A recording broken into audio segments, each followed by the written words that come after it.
Hey guys, welcome to the channel. As you see in the thumbnail, what if Ichigo adopted Mugetsu and harem with Yoruichi? Before I start, please do support for more awesome content, and subscribe my channel and like this video. Go support and follow the Skeleturd for writing that awesome fanfic, and also make sure to comment on this story. Link in the description. Hollow's speech doesn't include Arrancar's special words, e.g. Zanpakuto includes special attacks. Disclaimer: I own nothing of what I am writing. All aspects of Bleach belong to Tite Kubo and any other respective individual/company. This is a line from Bleach. 10 years. It had been 10 years since that day. That fateful day that he had won. 10 years since Kurosaki Ichigo had beaten Aizen. 10 years since he had saved everyone. 10 years since he had gained the awesome powers capable of fighting Aizen, capable of beating Aizen, capable of killing Aizen. It had been 10 years since Kurosaki Ichigo had lost all of his powers. All of his powers of a Shinigami, of a hollow, of everything. Ichigo Kurosaki was useless, he was pathetic, and he was powerless. Hell, he couldn't even see any form of spirit anymore. Shinigamis? No. Hollows? No. Pluses? Hell no. Kurosaki Ichigo was absolutely 100% useless. Of course, all of his friends that hadn't abandoned him always told him that he wasn't useless, that he was and still will always be their protector. Ichigo sighed and rubbed his eyes in frustration. It's best that I don't go down that train of thought anymore, it's for the best, mused to himself sadly. Ichigo was incredibly frustrated beyond absolute belief. Even after 10 years, his heart was still unable to comprehend why they had left him. Why had Soul Society left him so hung and dry? At first, Ichigo assumed that after a few months his friends from the afterlife would come visit him in their jigais made by Urahara. But they just didn't. There was no other way to put it. They just didn't turn up. Did they not care for him? They just throw him at Aizen and let him swing away with Zangetsu, and if he wins, just toss him away like yesterday's garbage. Was that what they were doing to him? Because it certainly seemed like it. Bastards, Ichigo muttered sardonically to himself. But that wasn't the worst thing, oh no. What the worst thing was the fact that even after 10 years he still hadn't recovered even a minuscule amount of Reiatsu. It was just so damn frustrating not being able to help his friends defend Karakura town from any leftover hollows from the war. Now being at the age of 26, Ichigo Kurosaki had become something of hermit of society. He even moved out of his family home around 9 years ago in a rush, and had moved towards the one place where he had beaten Aizen, the hill just outside of Karakura town, the hill with the gaping canyon within it. It certainly didn't escape Ichigo how ironic the fact that the one place where Ichigo felt safe from abandonment was the most dangerous place he had ever been to before. Ichigo snorted somewhat. Yep.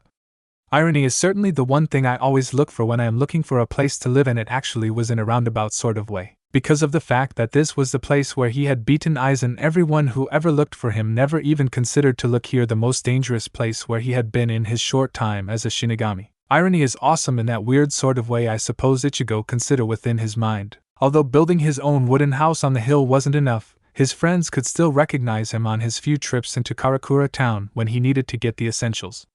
He couldn't have that.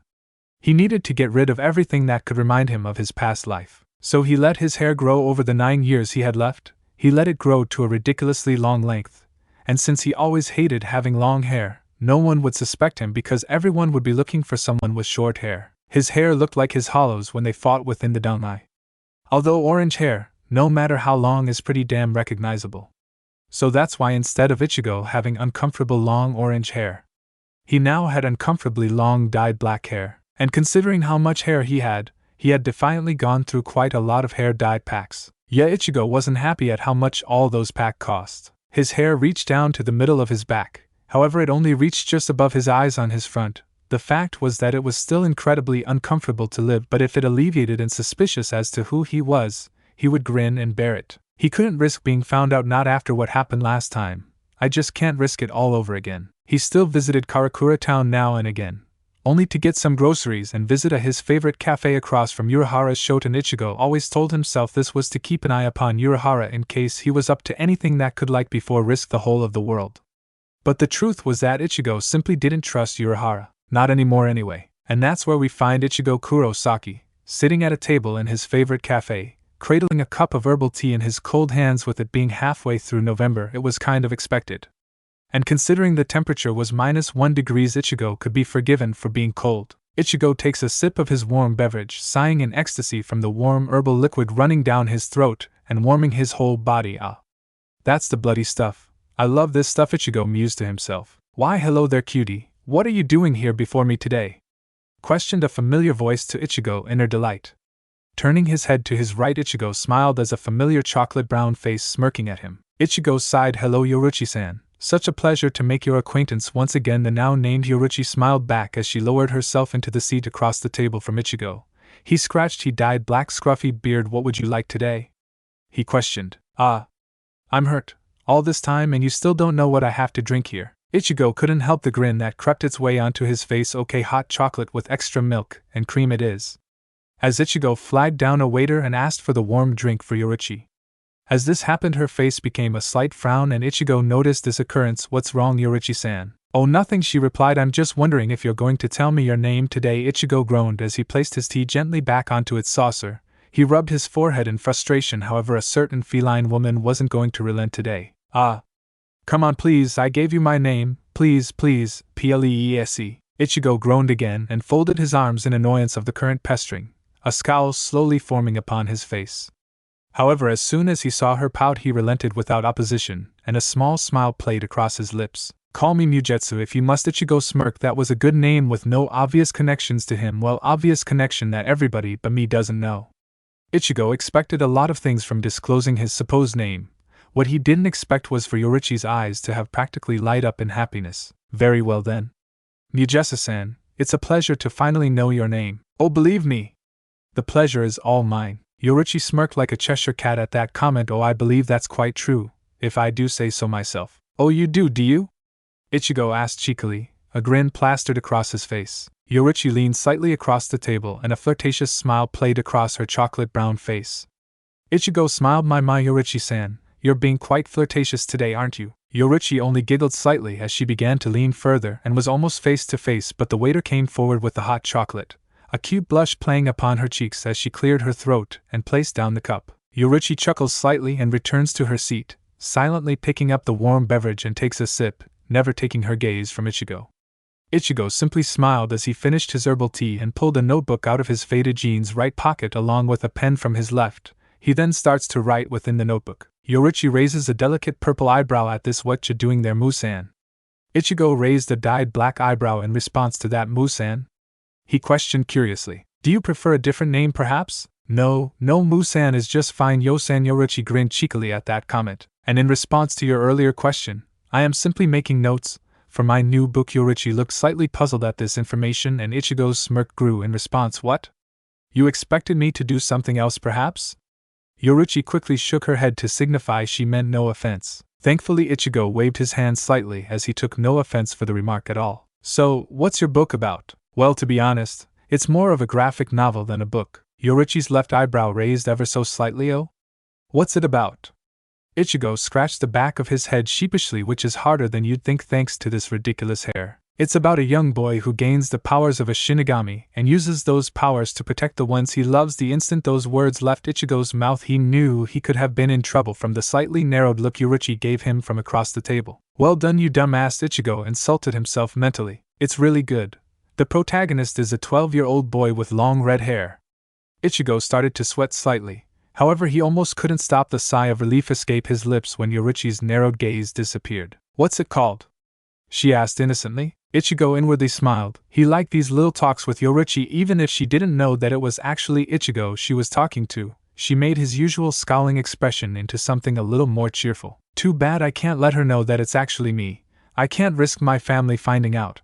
I don't deserve not anymore. A somber expression found its way onto Ichigo's face as he recalled what could be considered the worst day in his life. Flashback. 9 years ago at Ichigo's family home. It had been a full year since he had beaten Aizen.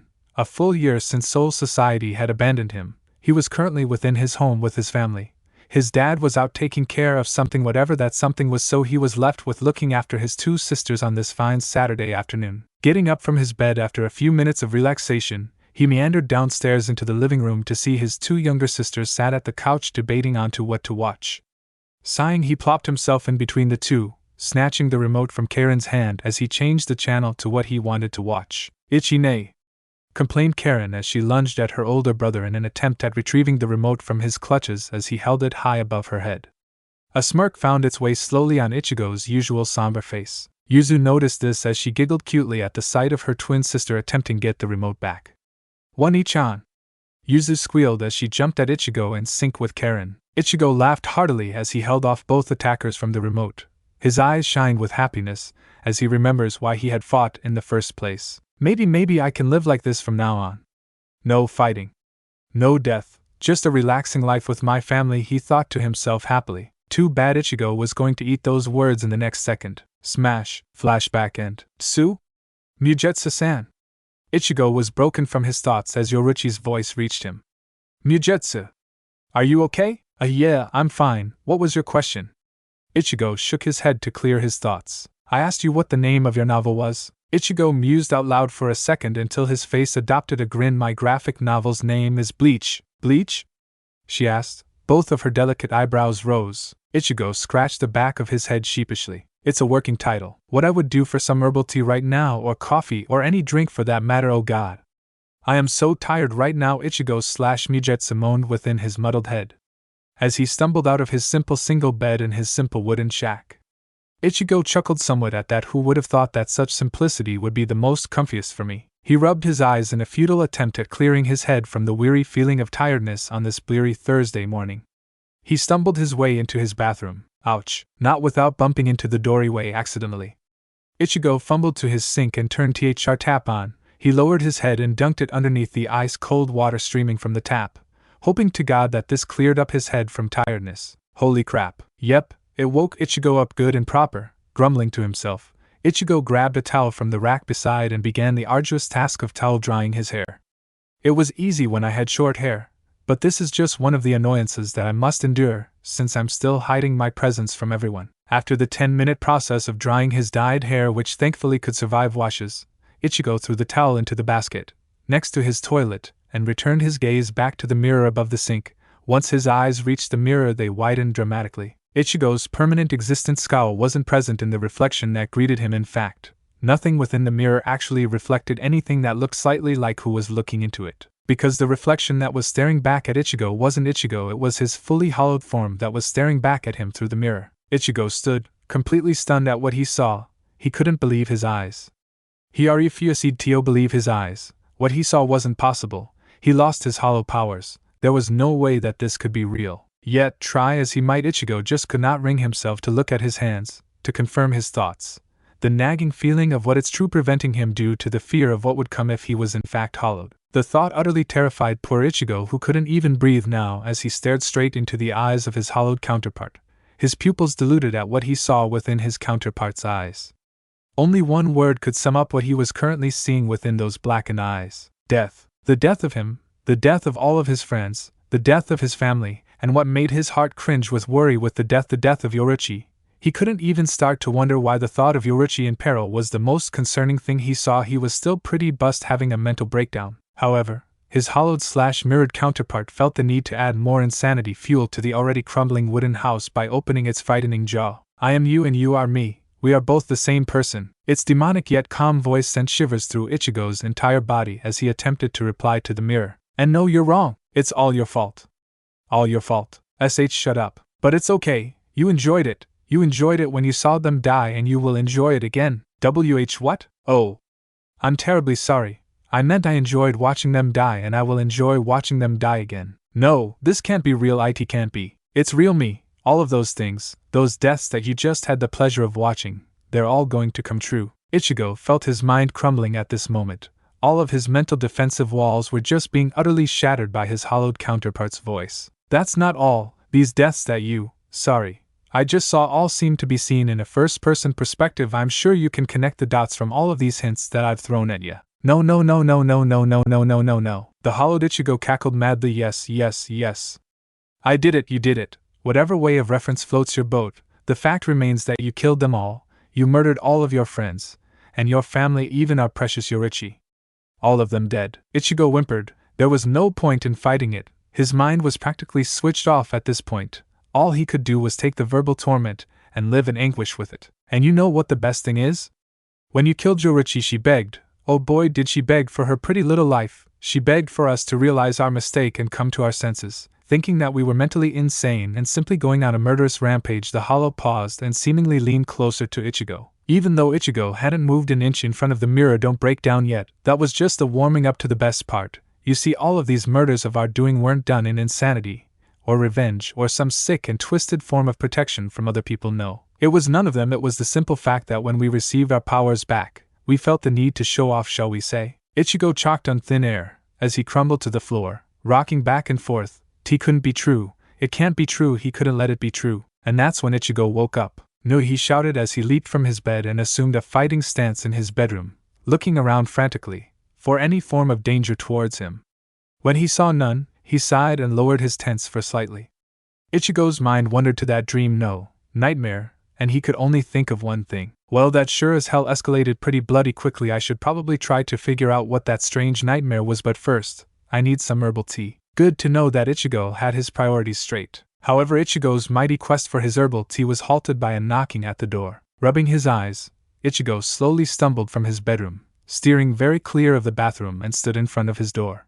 Bracing himself, he opened the door. If you're here to tell me the story of Jesus Christ, you can fool. Ichigo's eyes widened at who was standing in front of him, and the person in front of caused his face to adopt something that was practically foreign to his usually scowling face. I believe they call it a genuine smile if I can remember rightly. Ichigo chuckled within his head at that joke to himself. However, the use of this genuine smile was no laughing matter, because standing in front of him was Yoruichi, the only person he still had any contact with. Even if she doesn't know about who I really am, she is the only person who talks to me, although most of that could be pointed to the fact that I actually make no effort in meeting new people these days. Ichigo grumbled slightly at that thought. Well, hello there, Musan, says Yoruichi, who waves at Ichigo in amusement at him just standing in the doorway. Ichigo shook his head slightly in embarrassment at being caught whilst he was pondering. Oh hey, Yosan, what are you doing here?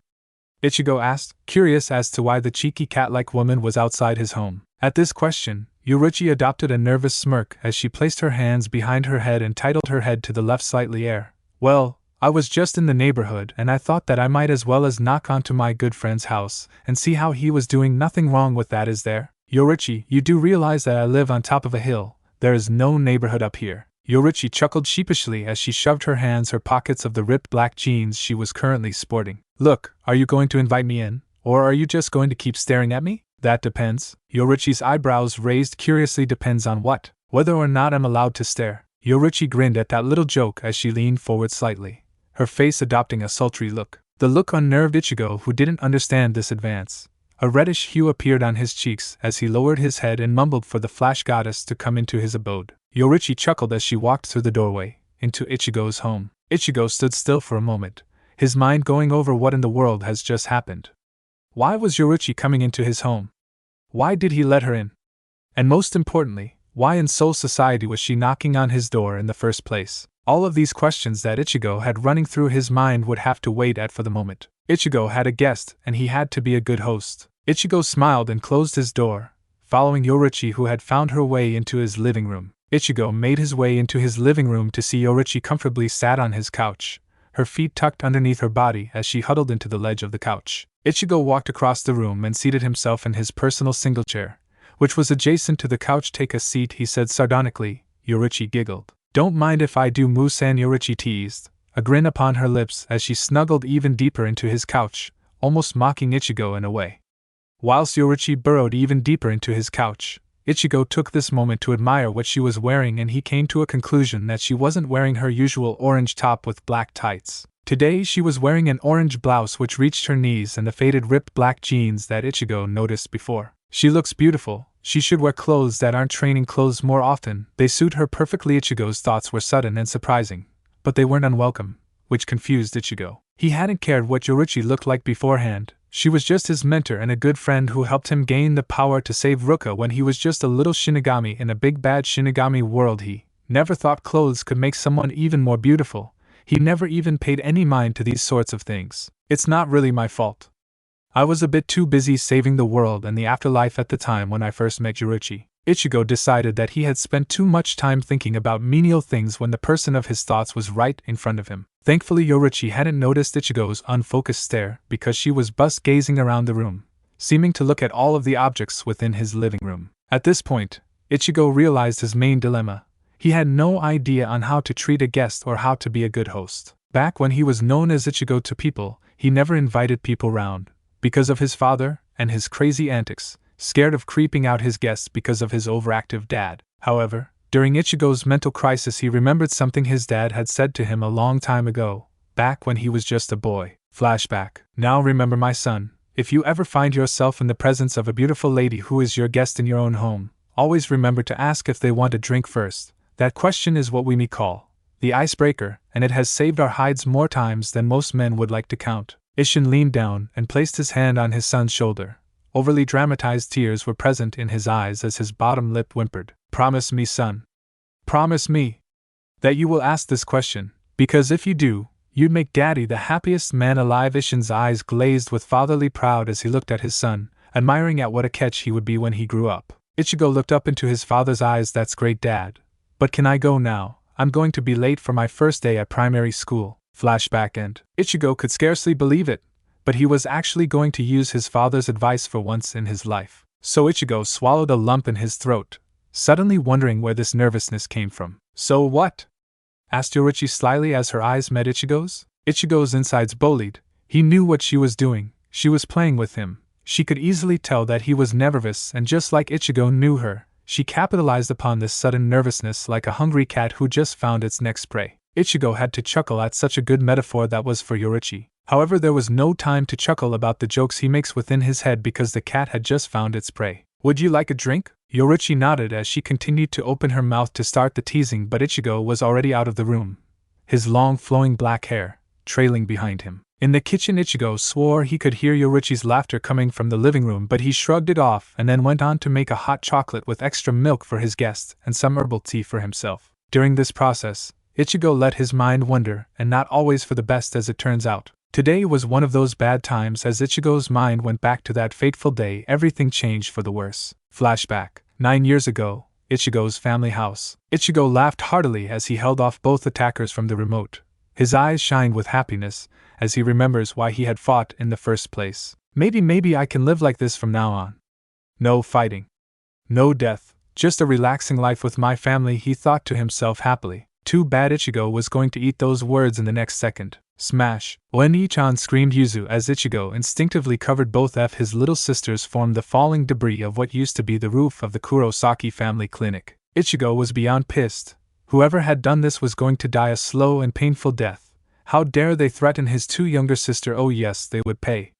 Making sure all of the debris had fell, Ichigo slowly uncurled himself from over his siblings and looked towards where the roof had caved in and saw nothing. He didn't see anything, just a hole in the roof which he was pissed about. What? Ichigo mumbled before he was smashed into the plasma screen TV by an unseen force. Briefly the thought crossed his mind that this was an enemy that could turn invisible and attack people. Maybe a new high-tech gear made by the army, or something like that. Hey! Hollow! Leave Ichine alone!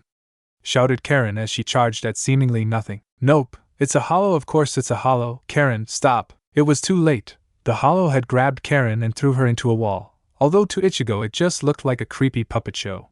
But that wasn't important at the moment. Ichigo forced himself up, even with his mind turned to jelly from the concussion he surely just gained from the throw. He looked at where Karen had been thrown from and charged. Uncaring about what happened to him, he just wanted to make sure his sisters were safe. And if that meant sacrificing himself so his dad or someone else could make it in time, he'd gladly do it without hesitation. A roar ripped out of his throat as he ran at seemingly thin air, fully expecting that he was going to die. I'm going to kill you for hurting my sister. Ichigo no. Flashback end. Whistling broke Ichigo from his trip down unwanted memory lane. Ichigo turned to the origin of the noise and saw that it was his kettle, informing that the water was now boiled. Ichigo quickly poured the water into the cups and attempted to forget everything he had just remembered to no avail. He sighed. At least he could still have a great time with Yoruichi. And you know what? He was right. Ichigo and Yoruichi chatted happily for seemingly hours about practically nothing. They were just enjoying each other's company. And throughout the whole conversation, Ichigo didn't have one single thought about his identity, his family, his lost powers, or the horrific nightmare from the mooring. Nope, throughout that whole day, Ichigo felt nothing but peace and happiness. And it was all because of Yoruichi. Damn, I should invite her over more. Chapter finished. Hey all, how did you all like that? Was it good? Yes? Maybe? No? Lobster? Leave a comment your opinion and follow the story if you haven't already. I really hoped you enjoyed this chapter, and make sure to vote on the poll on my profile. Also make sure to check out the little omake at the bottom. This is iEvolution 2330 signing off. CYA, omake. Ichigo's midnight cat friend. Mugetsu wondered if she was going to show again. She had started coming over to his house every night for at least 3 years, and it shouldn't be any different tonight. Right on cue, Mugetsu heard pawing at his front door and went to investigate. Opening his door, he saw a pure black cat with golden eyes look up at him innocently, and Mugetsu knew who this supposedly cat was. Although she didn't know that he knew, Mugetsu smiled as he reached down to pick it up, his black hair falling past his shoulders slightly. Hello there, Yo-Yo, back again I see. Want some milk? The cat suspiciously named Yo-Yo seeming nodded, but Mugetsu must have imagined it. Right, well then, let's get you some milk. I am to assume you are staying the night. As Mugetsu brought the cat into his house and closed the door. Hey, maybe you can help me with my graphic novel. The cat looked up at Mugetsu, its eyes answering for it. Ichigo grinned. Cool, I need some help with it. Mugetsu sheepishly rubbed his head. It's still a working title. Right, I now officially hate my life. Those were the rather morbid thoughts running through Ichigo Kurosaki's mind at this time. Why, you might ask? Well, there is a good reason for this. At this moment Ichigo, or Mugetsu, was being dragged through the streets of Karakura town in the mid-afternoon by none other than everyone's favorite cat-like woman, Yoruichi Shihoin. Now Ichigo was still trying to comprehend how he actually ended up in this certain situation. Flashback. Ichigo had just finished from shopping for needed groceries. Shopping bags in hands, he started his trek up the hill to his wooden house to drop off his groceries and maybe getting some needed sleep. Ichigo chuckled to himself. When the hell did I become an old man who needs an afternoon nap? He muttered to himself as he continued to trudge up the hill, his arms starting to ache from the vast amount of shopping he had bought. He grunted slightly as his eyes quickly shifted from the rocky ground below his feet and his straining shopping bags. Ichigo's eyes narrowed as he noticed this as his ire grew exponentially. Don't you dare, don't you bloody dare, you recycled piece of plastic. If you rip, then I swear to whatever robotic master that spawned you that I will burn your remains on a stake if you rip. The sad fact that being a social hermit, and having only a beautiful brown-skinned woman and a black cat with golden eyes to talk to can have certain problems following it. Who could have guessed? For starters, because of the large amount of time Ichigo spent by himself, he developed the unhealthy habit of talking to either himself or inanimate objects. You have to find companionship from somewhere, even if that somewhere is yourself. Ichigo wasn't insane. His companion assures him of that. The irony wasn't lost on Ichigo at that idea. Ichigo was now 3/4 up the hill and he could see the ridge that was the top of the hill. He was so close now, his bags just needed to survive for a couple of more minutes. Re-yip. God damn it! The bags had ripped and all of Ichigo's shopping poured onto the rocky footing below.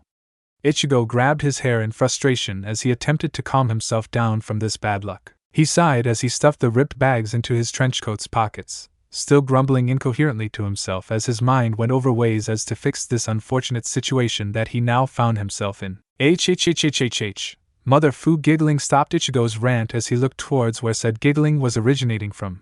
Ichigo's spirits rose as he saw it to be the beautiful brown-skinned woman that he was just thinking of. I see you're having some problems at the moment, Musen. The smirk on Yoruichi's face didn't really help Ichigo's current predicament. In fact, it soured his mood even more.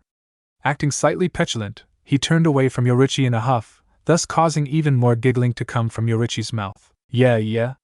Keep laughing, just see what happens, Yosen. Ichigo grumbled at her as he attempted to gather all of his dropped shopping, hoping that the fall hadn't ruined any of them in any way. Yoruichi watched in slight pity as Ichigo/Mugetsu scrambled on the ground for all of his shopping, and she felt for him. Even for someone with her stamina and fitness, the hill of which Mugetsu lived always caused sweat to form on her brow, and she was a Shinigami for Pete's sake. She could only imagine how tiring the climb was to her human friend. For God's sake, shouted Ichigo as he stood back up and booted a ripped packet of noodles in frustration. Are you okay, Musan?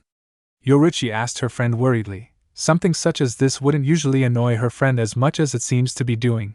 Feeling even more worry for her black-hired friend, she reached out and tapped his shoulder, aiming to get his attention. Ichigo rounded on her, and she had to take a step back in shock. She had just now noticed how bad he looked. He had huge bags under his eyes where he must have not been getting enough sleep. His usually well-kept long black hair was now in shambles, bangs of hair strewn everywhere. Even some of the hair in the front, which was usually kept above his eyes neatly, now had bangs obscuring his eyes from view as if they were attempting to hide the bags underneath his eyes. Yoruichi's worry for her friend rose suddenly as she wondered over why Mugetsu looked such a state. I'm fine, Yosan. Now if there is nothing else you need from me, I'm going to try and save my shopping. And at that Ichigo returned to trying to save his groceries.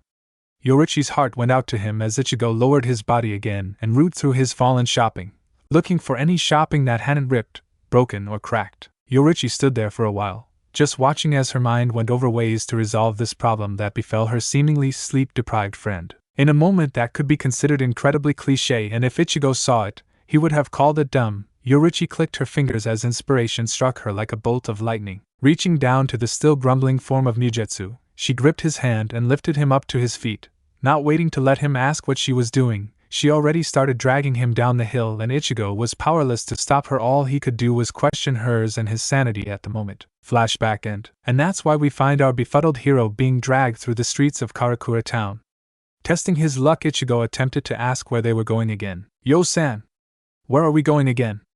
I really hope this isn't a kidnapping, albeit a rather strange kidnapping, but a kidnapping nonetheless. Ichigo struggled to keep up with the woman, who still had a firm grasp onto his hand and not fall over and end up being dragged across the floor, because knowing Yoruichi as he did, she wouldn't even notice him fall. Yoruichi's head turned back to look to Ichigo. Where do you think we're going? Like I said, I hope this isn't a strange form of kidnapping. Laughter was her response as she dragged Ichigo into the market street, and suddenly, what they were going to be doing became very clear to him. We're going shopping?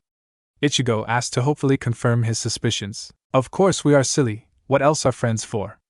Yoruichi's gaze turned to Ichigo, mid-stride, as she flashed a smile in his direction that caused his breath to hitch in his throat as she continued to drag him to Lord only knows where. Her gaze returned to the street. Ichigo didn't understand what was happening at all. He realized that Yoruichi had just suddenly decided to drag him shopping. As to why this was unknown to him, and considering his last experience with shopping didn't end too well, he couldn't see how taking him shopping was what friends do. However, Ichigo decided to try and enjoy this. Hopefully this could be fun and relieve Ichigo of any stress he had built up, because he had built up a hell of a lot of stress since the horrid nightmare of his hollow last week. Each time he went to sleep, that same nightmare struck him. It assaulted his senses whilst he slept, and he was powerless to do anything against it. Each night he lost more sleep. Just last night, Ichigo only gained 3 hours sleep. That was an hour less than yesterday, and it showed. Oh boy! Did it show? He was irritated easily. He barely ate anything since, scared that images of the nightmare might suddenly appear and make him throw up his food from how gruesome they were. There was also something else that Ichigo was doing since these nightmares were affecting him, and that was the fact that he was avoiding Yoruichi, and he became even more of a hermit, not even going to the little cafe across from the Urahara Shoten. Ichigo knew he was going to regret asking, but he had to know. What are we going shopping for? Oh, you know, this and that. Ichigo just knew that this was punishment for avoiding her all week, and the cheeky smirk she sent his was pretty much confirmed this, and Ichigo was okay with this. He really wasn't that bothered. In fact, he was pretty flattered from the fact that someone cared enough about him to actually drag him about in an attempt to rid him of his dark thoughts. They had stopped in front of a clothes store. The words, "Koyaki's clothes for everyone," and Ichigo couldn't stop the snide remark that this place sold clothes that had that blasted, infernal rabbit was emblazoned on the front of some of their dresses and shirts, and he found that out the hard way when Rukia had dragged him around the market one day. He had a scowl so bad that day. Ichigo didn't acknowledge the fact that he was already enjoying himself more with Yoruichi than when he was with Rukia. And they hadn't even entered the bloody store yet. Yoruichi nudged Ichigo and broke him from his daydreaming and indicated towards the shop entrance. Ichigo sighed and they both walked in. Either realized or chose not to acknowledge it, but both of them were still holding hands. Within the shop, the cute couple, as the shop attendant referred to them, to the utter embarrassment of Ichigo and amusement from Yoruichi.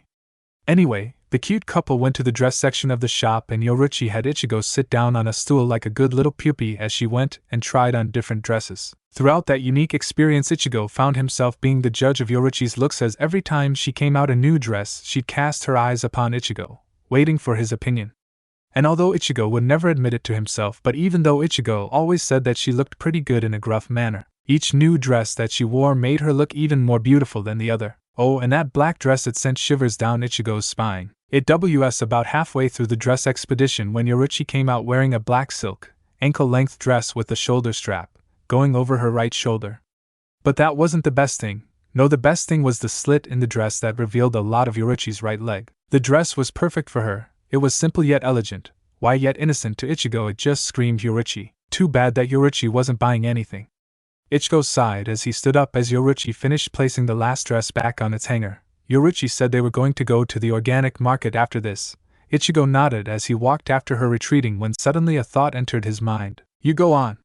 I'll catch up in a sec. He waved off Yoruichi's insistence that she could wait for him, and she went to the organic shop. Ichigo smirked as he looked around before he brought out his wallet. Lying, Yoruichi wasn't sure what she thought of Mugetsu. She really liked him as a friend and enjoyed spending her time with him, most of her time in fact. The week that Yoruichi realized that she hadn't seen Mugetsu for that long was really dull and uneventful, and as everyone who knew Yoruichi knew that she hated dull and uneventful. And that's why she was now in the organic shop, looking at all of the different types of herbal tea. Although Yoruichi was surprised when she saw Mugetsu raging at his spilt shopping and her heart clenched at not seeing him for a week and for seeing him in anger, Yoruichi had felt that way before, and it didn't end well for her. At that moment she seriously considered just walking away and not talking to him for a while, but something stopped her. She wanted to feel that way. She wanted to feel for someone, to care for someone. It had been so long since she emotionally cared for anyone the way she had stated to care for Mugetsu. Of course, she realized the fact that her being a Shinigami and him being human would cause some problems,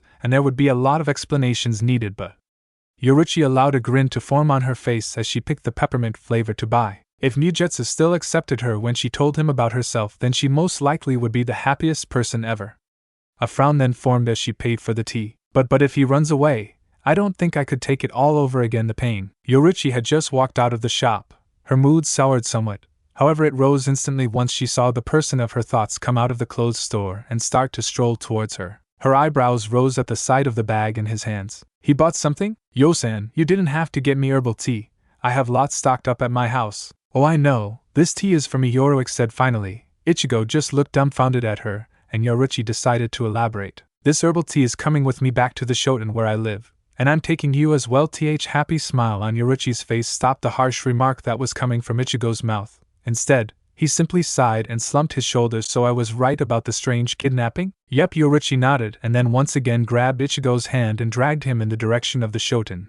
Ichigo flailing behind her as he attempted fix his walking. He couldn't hide the small smile on his face as he admired Yoruichi. She didn't even ask what was in my bag. Hey Musan, how's the book coming along? It's actually a graphic novel, Ichigo grumbled in response. Giggling was his reply, and Ichigo couldn't stop the smirk coming to his face. Well, to be honest, the graphic novel. Ichigo paused. He hadn't touched a novel since the nightmares started, and suddenly he wanted to continue it. He briefly wondered why until Yoruichi broke him from his thoughts. Well, it's the smirk on his face grew. It's getting there. Chapter end. So there you go, Chapter 3. I hope you enjoyed it. Let me know what you think, and if there are any mistakes that I've not noticed, please help this story by correcting me in a review or message. Don't forget to read the Omake below. This is iEvolution 2330I signing out. CYA. Omake. Ichigo meets himself. Ichigo, at this very moment in time, hated his dad with all of his being. No, hate was too much of a kind word. The word detested sounded better, and more explained Ichigo's feelings for his father at this moment. Why did he detest his father, you ask? Well, today marked the day where Ichigo left his family to live alone as Mugetsu, and each year on this day he's come and have a look at his family, hidden away so they couldn't see him. So he made it to the road where the clinic was located, and his jaw consequently dropped to the floor. In front of the Kurosaki clinic was a life-size cutout of himself, when he still had his orange hair. His brain halted in its workings at that moment. However, that wasn't the worst thing about the cutout. The worst thing was the smile on the cutout's face. It was a huge grin for all of the world to see, and above it were the words "Lost Boy. If found, please return to Kurosaki Clinic.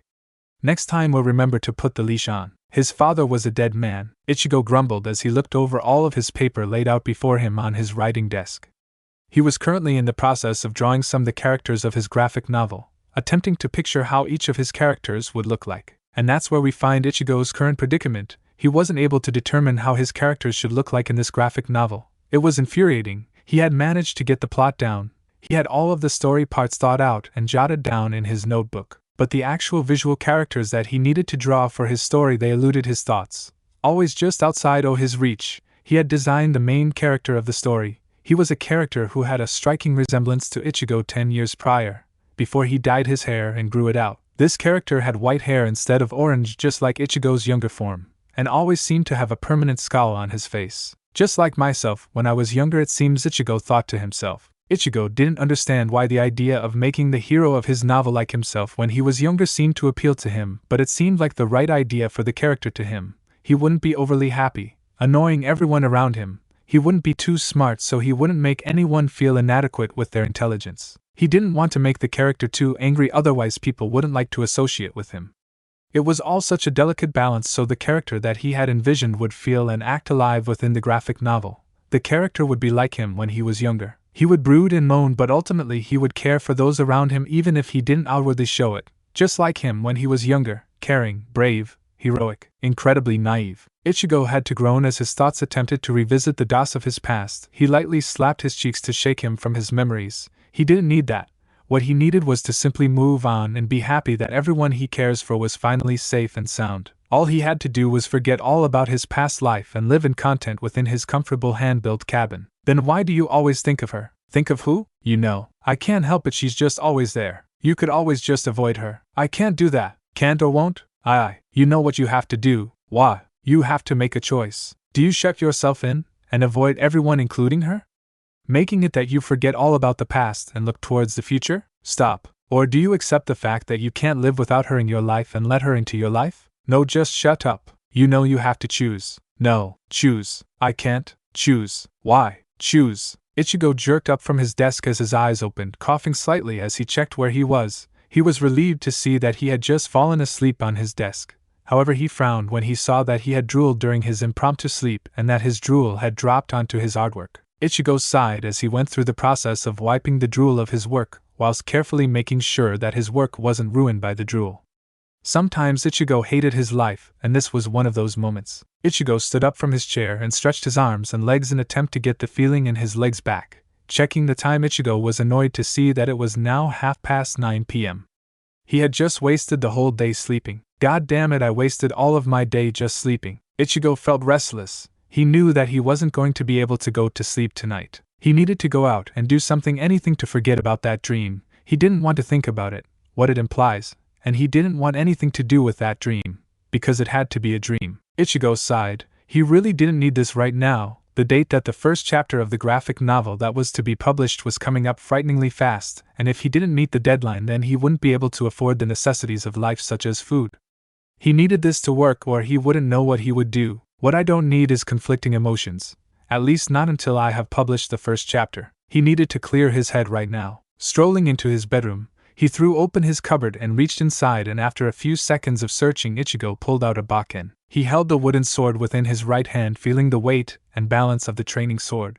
He had bought the sword 8 years ago, when he realized that while he may never be able to use his Zappakuto again, it didn't mean that he couldn't use a sword to get rid of stress. He also felt that he still needed to keep up with his training even if most of the training options were far out of his reach. To this day, Ichigo was amazed at how physically strong his human body had become due to his spiritual one. He even tested just how strong his body was one day by lifting some weights. Unsurprisingly, when Ichigo managed to lift what amounted to a small car in weight, his jaw had reached the floor and had attempted to continue downwards by burrowing into the ground. Ichigo smiled slightly at the bakken and was about to close the cupboard, but he saw the bag that contained the item that he had purchased from a certain shop a month ago. Placing the sword down on the floor, Ichigo reached for the bag and gently lifted the purchased item from it, feeling the smooth silk fabric run through his fingers. He unfolded the article of clothing and was presented with that dress, the dress that had taken his breath away. Well, it wasn't the dress that took his breath away, it was the woman wearing the dress that stole his breath and almost didn't return it. And at that moment Ichigo decided. Quickly but carefully refolding the expensive dress, Ichigo gently placed it within the bag. He grabbed the plastic handle of the store bag and lifted it up as he himself stood up from the crouch that he was previously in. To hell with it. Ichigo placed the bag on his bed and returned to the cupboard. Shoving his arms within, he practically yanked out a clean, smart black dark orange shirt, a color that he knew she loved, and some black dress pants. He flung them onto his bed. I need this. Hurriedly undressing himself from his casual clothes, he rushed into his bathroom to wash up, cleaning his face, washing hair as best as possible as he attempted to untangle it from when he had fallen asleep. I was foolish. Double-checking to make sure that he was at least presentable to her, he briefly contemplated cutting his hair back to its original length, but quickly removed that thought from his head. He couldn't risk his identity if it all went south from what he was planning to do. I thought I could deal with the feeling. Running back into his bedroom, Ichigo went through the process of putting his smart clothing on. He buttoned up the dark orange shirt up to the third button from the last, and he dusted off the imaginary dust from his smooth dress pants. Who was I kidding? Ichigo placed his trainers on. He thought about wearing a pair of smart-looking shoes but dismissed the idea when he realized that he was so anxious that he was probably going to be doing a lot of running in the next few minutes. He cemented that idea as he tied the final knot on his shoes. I need her. Taking a quick moment to look outside, Ichigo was annoyed to find that it was pouring rain like no tomorrow, and before the thought that maybe he shouldn't do this could creep, Ichigo had already moved back into his bedroom for the final item. I need her to be with me. Grabbing the bag that was located on his bed, Ichigo stormed towards the front door. He reached it and grabbed the doorknob. Taking a second to have a deep breath, Ichigo flung the door open, not caring the slightest as his door had smacked into the wall, creating a dent in it. I don't care if it's Mugetsu and not Ichigo that she cares for. Looking at the rain in front of him, he realized that he had left his coat in his cupboard and that he should probably go and get it, and yet he didn't. The adrenaline pumping through his veins preventing such rational thought, Ichigo took his first step towards the next chapter in his life. I don't care if I have to tell her everything. The pouring rain didn't even slightly faze Ichigo because he had a mission. Turning around, he closed his front door and locked it. By now he was already soaked to the brim, but the bag wasn't. No, the bag was hidden underneath his body so that the rain couldn't touch it. It was just too important at the moment. Ichigo shuddered, already knowing that the downpour of rain was going to make him ill, and he couldn't have cared less. Turning around once again, Ichigo looked towards Karakura town from atop his hill, and he ran as fast as he could. I just want Yoruichi to be with me. The rain was even more brutal than what Ichigo originally thought it was. His long hair was already soaked to the brim, weighing the running man down. Ichigo quickly pushed his hair from in front of his eyes as the rain had emptied it so his eyes were covered by wet hair. Ichigo ran down the hill as fast as he could whilst making sure that the bag was always underneath his body as he ran. Ichigo reached the bottom of the hill and broke off into a dead-on sprint. Making his way into Ichigo's hometown, Ichigo vaulted over a chain-link fence as he crossed into the shopping district of Karakura town. Urahara's shoten was located in the middle of the district, and Ichigo was taking the quickest way possible to it, passing through an alleyway that would take him into the central part of the district where the shoten was located. Coming up to a head-high wooden fence within the alley, Ichigo didn't even pause in his sprint as he pushed off the side wall and used the momentum to hop over the fence, keeping his speed going by pushing off the ground with the hand that wasn't holding the bag. He was now able to see Urahara's shoten, and his heart started to beat even faster. Coming up to the front of the shoten, Ichigo took deep breath, feeling exhausted by all of the running he had done to get to this place. Making his way up to the front door, Ichigo suddenly felt the nerves affect him. He had to move quickly, otherwise he was going to run away. Steeling himself, Ichigo pressed the new doorbell that Urahara had installed recently. Seconds ticked by, each second making Ichigo all the more nervous. Ichigo started to count the seconds within his head. 4, 5, 6, 7, 8. Damn it, Ichigo. Calm down. Ichigo was now shivering terribly at this point, the pouring rain now taking its icy effect onto Ichigo's weakening resolve at what he was doing. Please open the door. Ichigo pressed the doorbell once again and again in desperation. 15, 16, 17, 18. Come on. Ichigo stood outside the door just waiting, his eyes not moving from the door that was in his way. Swoosh, the sliding door went as it opened up in front of Ichigo, and his breath hitched in his throat, but he was disappointed with it not being her opening the door. Instead it was Urahara, whose eyes widened when he saw who was standing outside. Ichigo just looked at Urahara's face, unsure of what to say to the shopkeeper in front of him. Urahara seemed to regain his composure as he opened the ever-present fan that he always had on him. Why, hello there. How may I help you at this time? As you can see, the shop is closed for the night. Please come by tomorrow. Urahara attempted to close the sliding door, but Ichigo placed his hand on the door, preventing it. Please see, can you get Yoruichi F for me? Urahara's eyebrows rose above his fan as he considered what the strange black-haired man had asked of him. Each person stared at each other for a few seconds, Ichigo unconsciously shivering as he was still stood outside in the rain. After a few more seconds, Urahara sighed as he motioned Ichigo to come into the shop. Ichigo sighed in relief as he came into the store, and moved to where Urahara said to sit down. As Ichigo sat down whilst Urahara moved back into the living area behind the shop. As Ichigo sat in a chair at the front of the shop, he started to tap his feet in anticipation, taking periodical looks into the bag to make sure that the dress was safe and dry. After a few minutes of waiting and shivering uncontrollably, SHF came into the room. Musan? She asked as she fully walked into the room, but her eyes widened in complete worry as she saw him shivering. Mugetsu! She exclaimed as she rushed to him, kneeling down next to him and pulling him into her arms, and she was extremely concerned to find Ichigo to be freezing cold and shivering in her grip. Gently pulling him from the chair, she sat him down in front of her, and she faced him on the floor. Ichigo grabbed the bag from nearby and with his shivering hands, passed it towards the woman that he held affections for. For Yo-chan. It can wait, what's happened to you? Yoruichi held the bag and briefly looked at it, and put it to the side as she pulled Ichigo into an embrace, hoping to warm up Ichigo's cold body. She started to rub her hands up and down Ichigo's arms, creating friction to heat him up. Ichigo didn't know what to think right now. All he knew was that Yoruichi was holding him in her arms and that he was happy about it. Slowly, almost scared, he reached his arms around her and held her to him, and he tried to convey his emotions and feelings to her within the hug. Mugetsu wa? Please just listen to me. He continued to hold Yoruichi as close as possible, whilst she continued to warm up his arms. As you know, I live alone, no family, not anymore anyway. I've not had any co-contact with anyone for 10 years. Ichigo took a deep breath, preparing himself for what he was going to say next. Except you, Yoruichi. Shhh. It's okay, Mu. It's okay, Mu. Yoruichi couldn't believe her ears at what he was saying. She couldn't help but feel the hope within her eyes due to what he was saying. No, I have to say, Yoruichi, please. Open the bag and take it out. Yoruichi hated to let go of the man in her grasp, but she reluctantly did and held the bag in her arms. Ichigo released her from his grip as well so she could see what was in the bag better. Reaching into the bag, Yoruichi was shocked to see the dress from that day she had taken Mugetsu shopping. Her eyes widened as she looked from the dress to the man shivering in front of her. I remember that day every night. That was the day that I think my heart decided for me, but my mind needed time to catch up with that decision. Ichigo steeled his breath as he moved closer to Yoruichi, taking the dress from her hands and putting it back into the bag. He held her hands that stared into her golden eyes. Yoruichi, I know that you don't know much about me. In fact, I have so many secrets that I'm pretty sure I have mental problems, but what I do know is that I tell you everything about me, everything. Because I. Ichigo was cut off as his lips were now captured by chocolate brown lips, the chocolate brown lips of the woman in front of him. So surprised with what was happening, it took Ichigo a minute to realize what to do.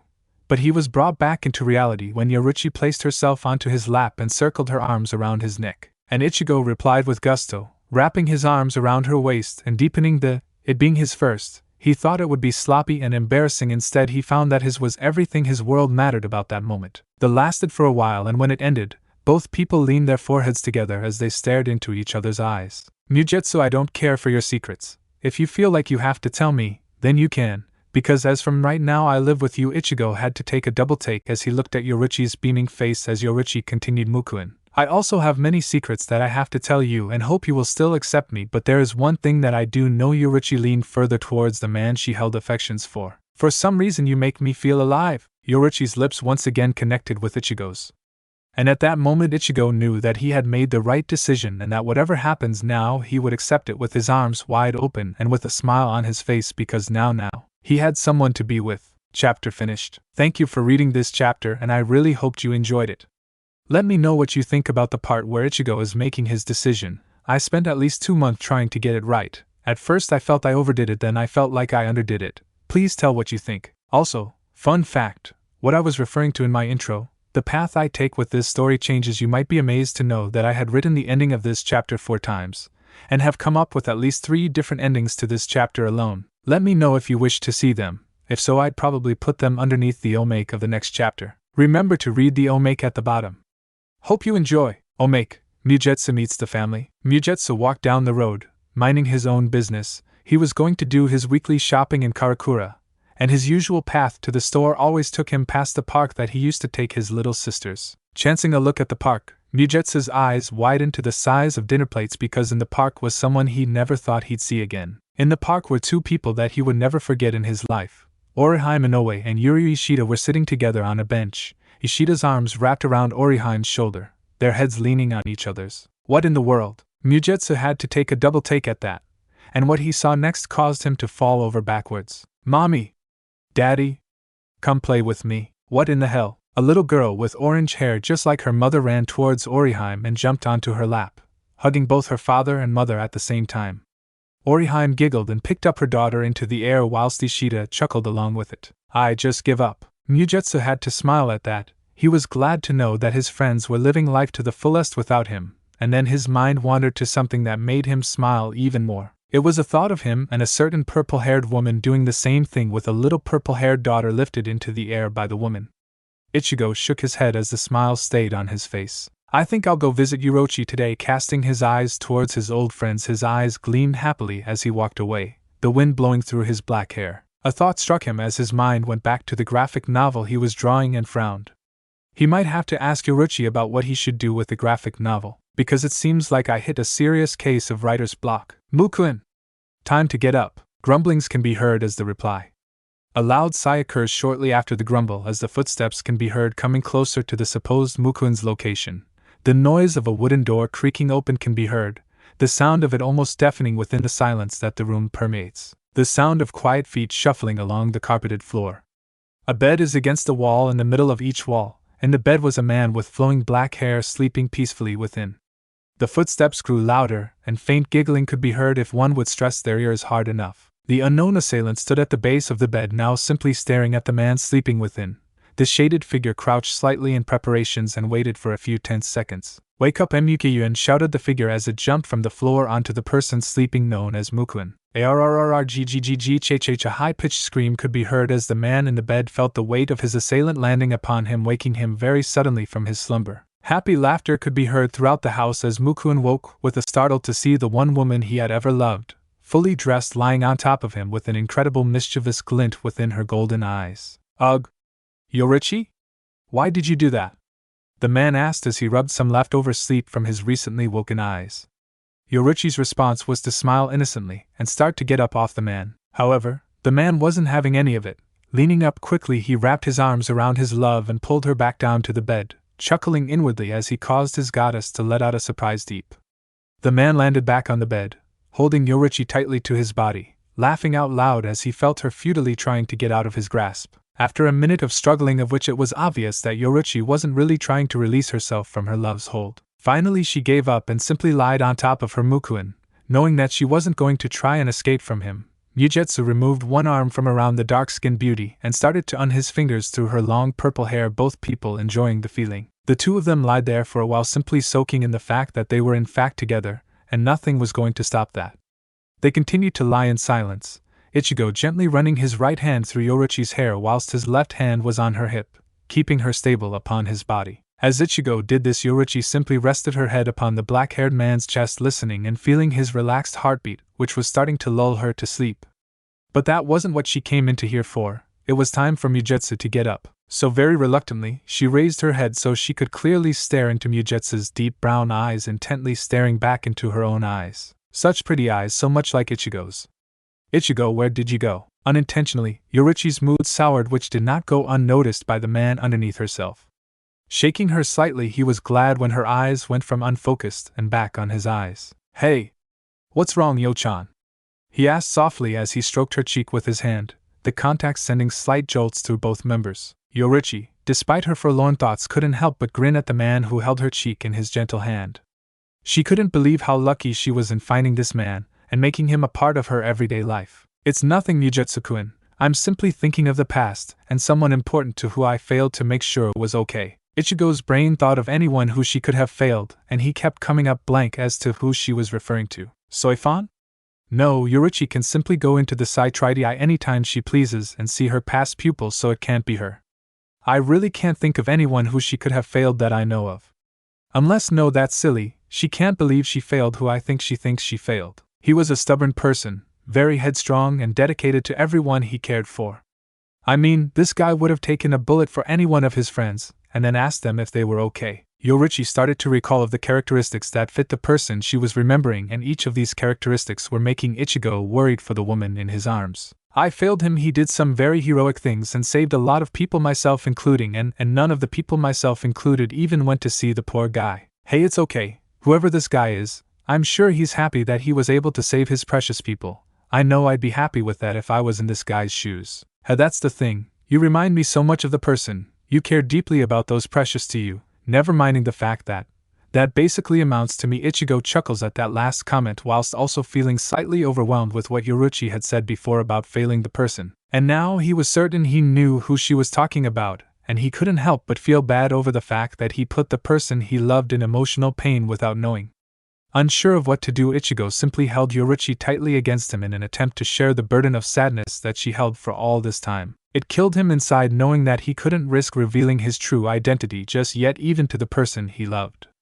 The danger that would place over his family and Yoruichi herself was too great at the moment, and Ichigo hated that fact plain and simple. However, she wasn't looking to be depressed as she was in such a happy relationship, so she thought of the fateful day they both confessed, and because of this Yoruichi chuckled and Ichigo raised his brow in response, wondering as to what she found amusing. Nothing, it's just the fact that it's been 2 months since that day you came to the shop in the middle of the night, whilst the rain was pouring.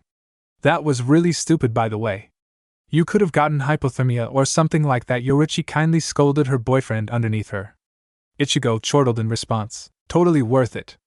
I'd do it again if I had to because you're one of the greatest things to have ever happened to me, he stated proudly, and felt his heart swell when he noticed the incredibly faint blush that she had adorned on her beautiful face, and he was going to let her know that he saw it. Ha! Finally! I made you blush. That'd teach you for all of the teasing you put me through. Ichigo never thought in his life that he would be able to make the proud tease goddess be embarrassed, and he realized something. Maybe the fact that he had never seen Yoruichi be embarrassed was because of the fact that she would not appreciate being embarrassed. Which means that she would exact her revenge for said embarrassment, which was proven by the mock glare and smirk she sent his way. Ichigo gulped in nervousness, but in the back of his head he thought that he probably wouldn't mind the revenge that she would enact on his person. This caused Ichigo to briefly wonder when he became such a masochist that he'd enjoy a form of revenge placed upon him. Yoruichi said sickeningly sweetly as she delicately placed her forefinger on her Mukuin's cheek, and then she gently dragged it down, past his neck onto his bare chest. Ichigo realized that her revenge might be happening a bit earlier than he had anticipated. Yes, my dear? Yoruichi leaned in closer to Ichigo's face, and he licked his lips in anticipation of what was going to happen. She angled her clothed legs so it rubbed up against his member, causing Ichigo to groan in pleasure, which was quickly followed by a groan of annoyance, as the leg was removed as soon as it started. Ichigo pouted like an impudent child towards Yoruichi. That was harsh, Yoruichi sarcastically remarked at her, which made the woman laugh at his childishness. Reaching up quickly, Yoruichi planted a soppy on Ichigo's lips in apology, and Ichigo was more than happy to respond in earnest as he deepened the what started out as Yoruichi waking up Ichigo turned into a serious makeout session, and Ichigo as well as Yoruichi couldn't have been happier than they currently were. But of course something always has to interrupt Ichigo's life if something was going well for once, because for some bizarre reason, the universe would collapse into itself if Ichigo wasn't miserable in some way. Knock. Knock. The couple split apart, Ichigo blushing like a ripe potato, the blush easily reaching his entire face since he shaved his beard off. On Yoruichi's suggestion, of course. Whilst Yoruichi simply looked amused at Ichigo's shy reaction. But then she groaned as she got up off the bed to answer the front door. God damn, whoever dared to interrupt my Mugetsu time. I swear if this isn't important there'll be some kind of hell to pay. Yoruichi stomped towards the front door whilst Ichigo got out of bed and headed for a shower, briefly thinking that an angry Yoruichi was hot, which was strange coming from his head because before he had never thought any woman to be hot. But then again, it seems that Yoruichi has changed my way of thinking in the short 2 months that we have been together as a couple. Hell, I even went ahead and went through the trouble of extending my home just so she was more comfortable. I mean, Christ, who'd thought I'd actually expand my bedroom so it could accommodate a double bed and a large wardrobe, because I certainly didn't. As Ichigo began the process of showering, his mind wandered to all that had happened during what could be some of the best months in his life. He realized that even though he had spent at least 9 to 10 years being an antisocial hermit of the highest degree, all it had taken to become social again was to spend 2 months with Yoruichi. To be honest, Ichigo was a bit put off at how quickly all the hard work he had placed in his hermit-like tendencies had dispersed when Yoruichi got involved. But he couldn't deny that he hadn't been happier since he lost his powers. Finishing up his shower, Ichigo dried his extremely long hair, which Yoruichi loved to smell weirdly enough. Must be something to do with her cat-like tendencies, because I guess cats like to smell things? After the lengthy process of drying his hair, making sure to check in the mirror to check if any of the dye had come off, he was pleased to see no specks of orange in his flowing black hair. Wrapping a towel around his waist, Ichigo walked back into the bedroom to put his clothes on for the day. Coming back into the bedroom, Ichigo was embarrassed to see Yoruichi standing in the doorway grinning cheekily at him in nothing but a bath towel. Ichigo blushed but felt like he should make a comment anyway. He seemed to do that a lot since Yoruichi arrived. Massing his courage, he placed his hands on his hips, making sure that his towel won't fall. He smirked straight back at the beautiful woman in front of him, wearing black jeans with a dark orange tank top and a pair of orange socks with cute chibi cats on them. Those were a gift from Ichigo a week after she moved in with him, and then she demanded multiple pairs with different colors and cats. To which he obeyed like the good little puppy he was. Yes, he was utterly whipped by the woman in his house, but he couldn't care less. In fact, he loved it. You like what you see, Yo-chan? He teasingly asked. Oh god, Yoruichi was a bad influence on him. Yoruichi's eyes widened slightly at Ichigo's flirty comment but composed herself rather quickly as she purposefully licked her lips at him as her eyes obviously roamed over Ichigo's ripped body. Oh yes, I do indeed, she responded and felt amused when Ichigo blushed at his tease backfiring on him. Get out of here, you pervert. Tell me who it was in the living room. Yoruichi laughed uncontrollably as she turned around and strutted out of the room, making sure to emphasize her rear end, knowing full well that her boyfriend's eyes were following it completely. Ichigo shook his head as he considered what a pervert the woman he loved was. Getting dressed was easy enough. Ichigo wore a simply black shirt with baggy track pants for comfort. He left the bedroom barefooted as he believed he didn't need socks to warm his feet at the moment. Walking into the living room, he was surprised to see Yoruichi sitting on the couch fumbling with her fingers in what he believed to be nervousness. Yo-chan, what's the matter? Who was at the door? He asked worriedly. Yoruichi raised her head and looked directly into Ichigo's eyes. Muku and I have to leave for a while, to go visit some important people. She left her comment hanging for Ichigo to register what she had just said. A range of feelings and emotions roamed within Ichigo's very being at that moment. Anxiousness at what Yoruichi actually meant by visit some important people. Anger because he realized that the people she was referring to were most likely the Shinigamis within Tsurugi. And finally confusion as to why they would want to speak to her. Oh god. Don't let it be something to do with me. Ichigo swallowed a nervous lump in his throat as he knelt in front of the nervous-looking Yoruichi. Placing a brave smile on his face, he held her shaking hands, thus making her look up into his eyes. Hey. Don't worry about it. We'll just make sure to catch up when you get back. I assume you'll be coming back? Yoruichi nodded quickly at that question and smiled slightly at Ichigo's attempt to cheer her up. Then there's nothing to be so nervous about, is there? He asked rhetorically, and Yoruichi just smiled in response as she leaned into Ichigo's body and he wrapped her up in a hug and rubbed her back comfortingly. You go talk to these so-called important people, then you come back here and make sure I haven't become mess without you about the house, he said jokingly as she giggled. When do you have to go? They said that I should come as soon as possible. Ichigo smiled. Well then, if you leave now, you can come back even earlier, which means you get to be bugged by me. And isn't that what really matters? The lopsided grin that Ichigo was showing caused Yoruichi's love to bloom even larger than before as she smashed her lips onto his, surprising Ichigo greatly, as he once again responded by ravenously ing her back. The lasted for a few more seconds before Yoruichi pulled back and leaned her forehead onto Ichigo's forehead. Well then? Mugetsu, when I get back I expect a hug, and a full day just lying in bed with you. You understand me? You expect anything different? Ichigo asked sarcastically as he pulled her to her feet. Okay, get whatever you need for the trip while I get your coat. Make sure to take the special socks. I will, my love. Ichigo chuckled as he went to the coat rack near the front door. Picking up the black leather jacket that Yoruichi owned, he brought it towards their bedroom to give it her. Once inside, he saw Yoruichi standing in the room now wearing a pair of orange trainers and a simple black bag with a shoulder strap which Ichigo assumed were filled with the special socks. She really likes those socks. Hell, I bought them for a joke originally. Okay, I'm already Mukuin, Yoruichi states as she walks over to the man holding her coat. Turning around when she reached him, Ichigo helped the jacket on her as a gentleman should. His dad at least taught him some useful things when it came to how to treat women. Both of them walked to the front door and Ichigo opened it for her when they reached it. The door revealing the massive hill of which they lived on top of. I'll probably be back within a week, Mukuin. Just wait for me, please. Ichigo was going to snort at the stupid request when he saw her eyes. Her eyes were serious. They looked desperate, almost desperate for Ichigo to wait for her. I keep forgetting that I know nothing about her 100 years before I became a Shinigami. Something must have happened to make her be like this. Ichigo smiled reassuringly as he gave Yoruichi a final hug before she left. Don't worry, Yoruichi, I'll always be here for you. Because I love you, he whispered into the flash step goddess's ear. He felt Yoruichi deepen the hug by holding him tighter after that, as she herself whispered into his ear. I know, Mugetsu. I love you too. And with that said, Yoruichi let go, as did Ichigo, both reluctantly of course. Yoruichi stepped back, sending another smile towards the black-haired man, and Ichigo responded with the same thing. He watched her go down the hill, full well knowing that she didn't him to hold her hand all the way. Anyway, Ichigo knew that he'd see her soon and be able to look upon that smile of hers anytime he wished to. If only he knew that that'd be the last time he'd see that smile for a while. Turning around, he closed the front door and went to his workstation to continue with his graphic novel.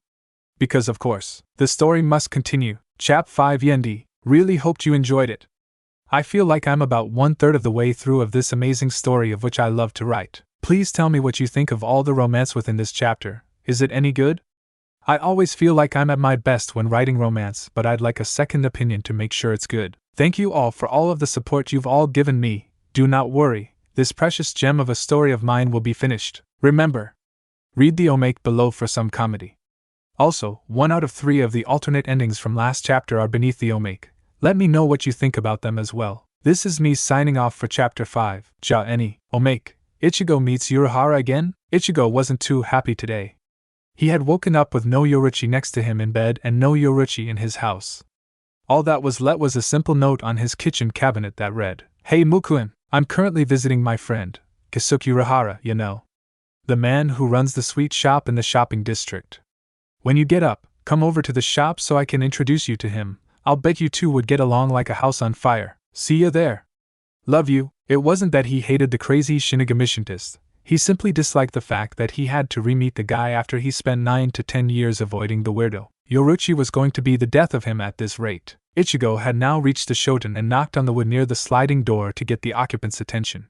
He waited for a few minutes until the man in question opened the door and stared at the black-haired fellow stood in front of him. Ichigo felt nervous for a strange reason. "Hi, I'm Ark."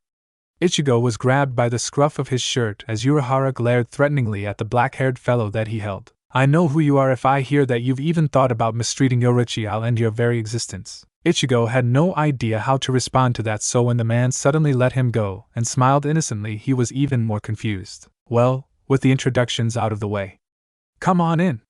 Yoruichi's waiting." Ichigo nodded as he dumbly stepped into the shoten. "Yep. She's going to be the death of me." Chapter 4. Alternate ending A. End of story. This was the ending in which the story would end in a depressing manner, and straight after writing it, I was disgusted with said ending and instantly redid it. Which means if this was the real ending of chapter 4, then the story would end. Ichigo stood outside the door just waiting, his eyes not moving from the door that was in his way. He waited and waited and waited some more until finally the door slid open and in front of him was the shopkeeper Urahara wearing nothing but a pillow over his nether regions. "What the hell? Yes, can I help you?"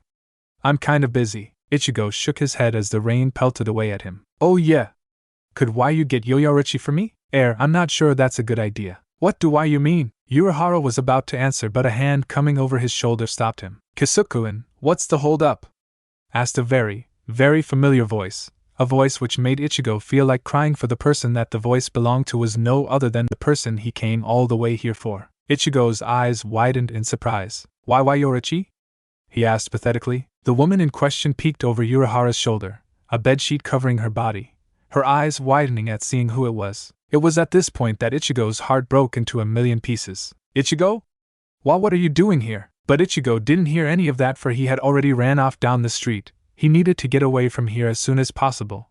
He couldn't stand to even look in the vague direction that the blasted BITC was. He ran, and ran, and ran some more, until he couldn't run no more. He came into an alleyway and fell to the floor, the bag in his hands making a crinkling sound as it hit the ground. Why?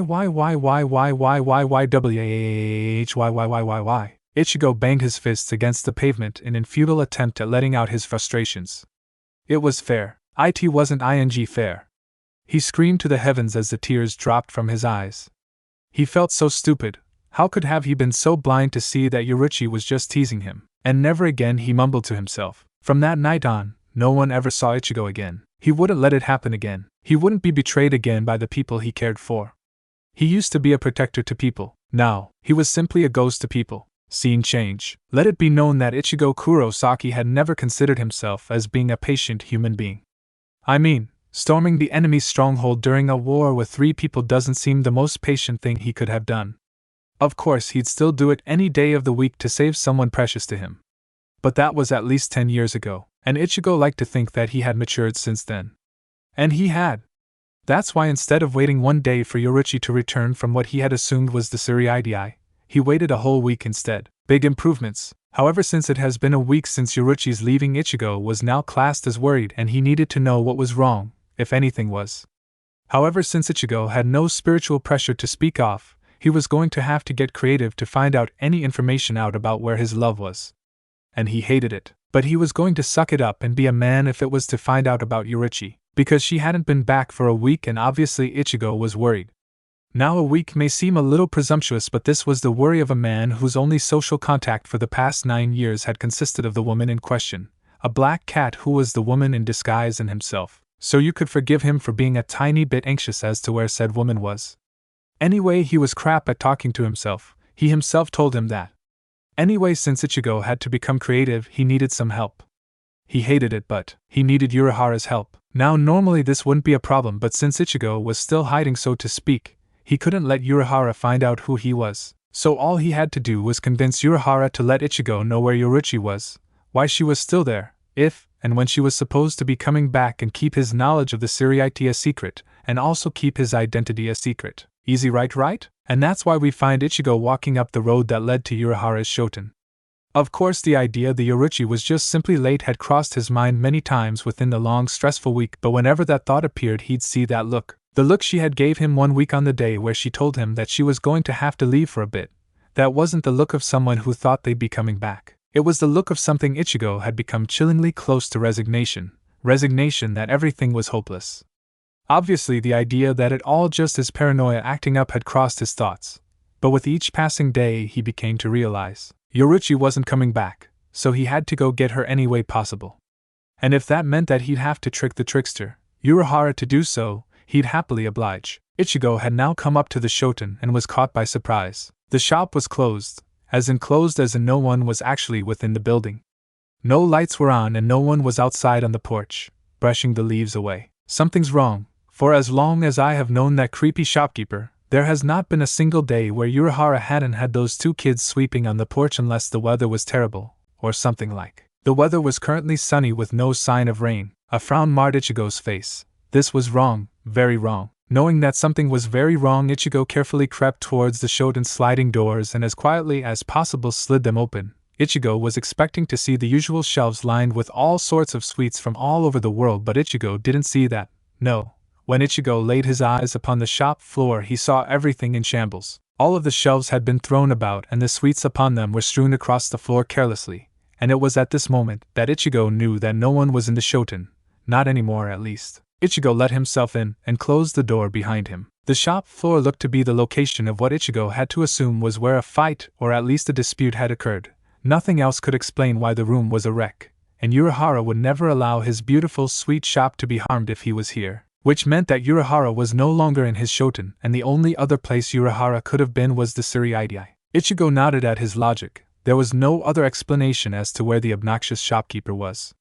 But it still didn't explain what had happened to the shoten in the first place, and why Urahara wasn't there as well. Ichigo directed his eyes towards the back of the shop. If he couldn't find any answers in the shop floor, maybe he'd find them in the back somewhere. Making sure to avoid stepping on anything that might have been of importance to Urahara, Ichigo pulls back the curtain that separates the front and back room and stops dead in his tracks at what he sees. What happened here? The back room was worse off than the front room. Everything was broken. The little table that was usually located within the middle of the room was now a broken heap upon the floor, in multiple pieces all cluttered on the cracked wooden floor. Now Ichigo's mind went into overdrive, his eyes roaming everywhere that they possibly could for any information relating to what happened here. His eyes landed on the small TV that was located in the corner of the room. Somehow it had managed to be left untouched, and considering the state of the room, that was suspicious to Ichigo. Moving over to the TV and crouching down in front of it, he noticed that it was plugged in. With a shrug of his shoulders, Ichigo turned the TV on. If you're watching this, then I am already dead. What? Ichigo's eyes widened as he viewed a pre-recorded message left by none other than Urahara on the screen. Wait, he's dead? Just kidding. Ichigo slowly placed his face in his hands and screamed into them, making it muffled. Now, if you are watching this, then you must already know me, or at least know about me and where I came from. Otherwise, why would you be here? Unless you are Mugetsu looking for Yoruichi. If it is, you listen extra carefully because I'm about to blow your mind. And so the Urahara on the TV went on to explain about the Suriite, Ryatsu, and the Shinigamis, and how it was a place where all souls go when they are dead. But Ichigo already knew all of this, and consequently so did Mugetsu. He grabbed the TV by and started to shake it in annoyance. What was that about Yoruichi, you moron? I already know about all of this. By now, you've started to shake the TV in anger due to the fact that I have neglected to tell you about Yoruichi, Mugetsu, but I believe I know a better person to tell you, so I present to you Yoruichi-chan. Ichigo's frustrations evaporated as his brown-skinned lover appeared on the screen. He lifted his hand ever so slowly and placed it upon the screen, directly where Yoruichi's cheek was, in a desperate attempt to feel his love's cheek and caress it like he would normally do. However, the face of his lover wasn't in that smug little smirk that he loved so much. No, her face was marred with a deep frown and a sad, sad look in her golden eyes of which he loved to lose himself within. When the hell did I become such a sucker for romance? But Ichigo wasn't able to think further upon this as the Yoruichi on the screen had begun to talk. Mugetsu, if that's you then I want you to listen very carefully. Even though she hadn't said anything bad just yet, Ichigo felt his stomach drop in anxiousness. When we first met over 9 years ago in that little cafe that you love so much, I somehow knew that we'd end up as good friends. But as lovers? I had no idea that would happen. A sad smile appeared on Yoruichi's beautiful. Why is she sad? No, I don't think I want to hear this. His lover on the screen took a deep breath and continued with her little speech, and Ichigo didn't want to notice it, but it was getting harder and harder not to see the dark bags under Yoruichi's delicate eyes, as well as what was obviously tear marks on her cheeks. Yoruichi, what's wrong? I'll make it all go away. Just come back to me please, I need you. Mugetsu, I can't believe I never asked for your last name during the months we were together. I guess I was just too happy to be with you. But I suppose somewhere inside my head, I knew that it wasn't going to last. Ichigo's world stopped dead. What? From Urahara's little explanation, you already know about shinigamis and such. And as you have already figured out, I am one of those shinigami, and therein lay the problem. We can't be together. No. No. No. No. Don't you dare, don't you dare. You see, the unspoken law with all shinigami is that they are not allowed a relationship with a human being. This law was passed by the Spirit King himself, and as such that makes our love illegal. Ichigo didn't want to hear the rest. Already his tears were staining the wooden floor, and already his hands were clenched so tightly that drops of blood were dripping from his hands. On that day when someone knocked our door, it was a captain from Suriidii demanding that I come back and be held for disobeying a direct order from the Spirit King himself. They also wanted you. They wanted to kill you, but I told them that I was just using you so they wouldn't hold you accountable. I'm so sorry. I'm sorry I left. I'm sorry I never told you all of this when we were together. I'm sorry for getting you involved. I'm sorry for everything. The tears were flowing down Yoruichi's face now as she started to fall apart, and Ichigo's heart felt like it wanted to blow up due to this. Yoruichi. His Yoruichi should never have to feel like that. Ichigo growled to himself. He was just so useless. He couldn't save anyone in the end.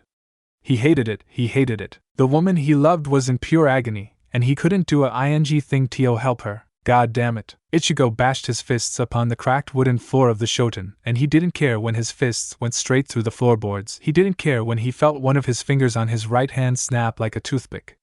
He didn't care because he had failed the most important person in his life. He had failed her. He had failed himself. He had failed everyone in the end. Mukun, a small voice broke Ichigo out of his stupor, and his eyes once again landed on his love on the TV. Mukun, I know you'll be broken up about this, but let me tell you one thing. No matter what anyone says, no matter what happens, I want you to remember just one thing. Ichigo leaned forward. He couldn't risk not hearing this. I'm not sorry for falling in love with you. The screen went black. Ichigo panicked when the screen went black. He grabbed it in desperation and began to shake the TV. No! Please, there have to be more. There just has to be. Please don't do this to me. Please, I need you. Tears were falling in droves from Ichigo's eyes now as he simply released the TV and just stared at the black screen desperately. Ichigo sat there, in front of the TV for what seemed like forever. Not once did he move from his spot, or even let his eyes stray from the TV. The words replayed themselves over and over in his head, and every time they would focus on the last thing Yoruichi said to him. I'm not sorry for falling in love with you. Ichigo shakily stood up and turned to leave. He didn't know what he needed. But he'd get it, and when he did, he'd know what to do. He reached the curtain and stopped in his tracks when the spark of the TV turning on again caught his attention. He rushed around, and before he knew it, he was back in front of the TV. Urahara was currently on it, looking around shiftily, his usual lazy demeanor gone, replaced with a cautious, almost worried look. Finally his eyes landed upon Ichigo, and he began his speech. Mugetsu, I know you're there, no one else would bother coming here, and right now I need you to listen closely. This is being recorded just after Yoruichi's recording, and she doesn't know about this. This is between me and you. What? I know you don't want to believe any of what she had told you, but it's my sad duty to inform you that it is all true. The Spirit King did forbid love between a living being and a shinigami. It's one of his stupider laws, but it is one. However, that isn't the only thing that brought Yoruichi back to the Suriidii. In fact, no one particularly cares for that law right now, because the thing that brought Yoruichi back to Suriidii was also the thing that brought me back. Suriidii is at war. Ichigo's eyes widened like saucers at that revelation. Another war? Just 10 years after the last? Does no one ever learn? But who is the Suriidii at war with? You're probably wondering who we are at war with right now. We're at war with the Quincy's. Wait, how is that even possible? The Quincy's were another spiritually aware race that hunted hollows hundreds of years ago. Sadly, due to the fact that they didn't cleanse a hollow soul when they killed them, the Suriidii deemed them dangerous and therefore removed them. So we thought. It seems that we missed quite a few of them, and now they are strong enough to threaten the Suriidii. They even managed to defeat the Soteishu, the strongest Shinigami, so yeah, we might be having problems. Ichigo couldn't help but groan. Only might be having problems? Yup, that's Urahara hasn't changed a bit. But why tell me any of this? Now, you're probably wondering why I am telling you any of this in the first place. You're thinking that you can't do anything in the first place.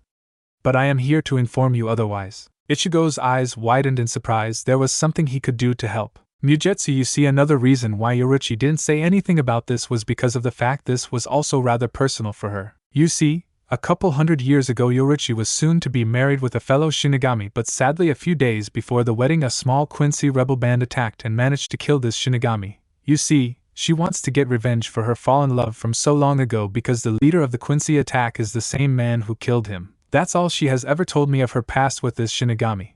I don't even know his name or rank, or anything about him. All I know is that she is thinking of you the same way she thought of him.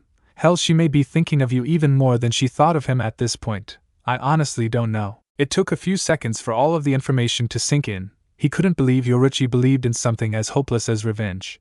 And he found out the hard way that fighting for revenge only led to sadness and death. But he could understand where Yoruichi was coming from. If he was to see Yoruichi die, he would chase the murderer throughout the universe until said attacker's skull was underneath his foot. But Yoruichi isn't going to die. Mugetsu, I fear for Yoruichi's mind. All of these things happening would break anyone's mind, and I haven't seen her smile for ages. She needs you besides her, and quickly. Yes, but how? That's why, as I am a genius, have developed something that will allow you to interact with souls and even fight on the strength of a captain. Ichigo was gobsmacked at this revelation. Urahara had been developing something like this for him? However, this object won't activate unless you have even a smidgen of Ryatsu, so here's hoping you do, Ichigo groaned. Just tell me what the hell I need to do already. What you need to do is find my secret training grounds hidden under the shop and head to the center of the training field. There is something that looks similar to a wristband. Put it on, and hope you have some Ryatsu. If you do, your obvious Ryatsu increase will alert a sensor I placed and open a Senkamen for you. Use that to get to Suriidii. Once you enter Suriidii, don't enter the structure within the middle. It's guarded too thoroughly. You have to find a building with 2 arms on it. This is important. Once you find it, tell them you know Yoruichi. They will help you get in. Once inside, you will have to create signals so I will know where to find you. I really hope you got all of this, otherwise you're going to have a bad time. Ichigo stopped listening after the last instruction and was already heading down the huge ladder that led to Urahara's secret training field, and this was a mistake because he had missed Urahara's final instruction. Be careful down there. Whatever attacked the Shoten is still down there and it's strong. Make sure you stay quiet until you get the wristband. Good luck, Mugetsu. Yoruichi is counting on you, even if she doesn't quite know it yet. Scene change. Ichigo had finally reached the bottom of the huge ladder and promised himself that he was going to punch Urahara for making the ladder so damn long. However, thoughts like that were going to have to wait. Something was down here with him. Ichigo didn't know how he knew something was down here, but he just knew so. As carefully and quietly as was possible, Ichigo made his way to the center of the training field. It didn't take long to find the center. Those 10 days he was put through when he was younger defiantly familiarized him with the lay of the land. Ichigo thought he was going to get the wristband without any trouble, but was proven sadly wrong when he felt his side get cut deep. Argh, he screamed in pain as his side began to bleed heavily.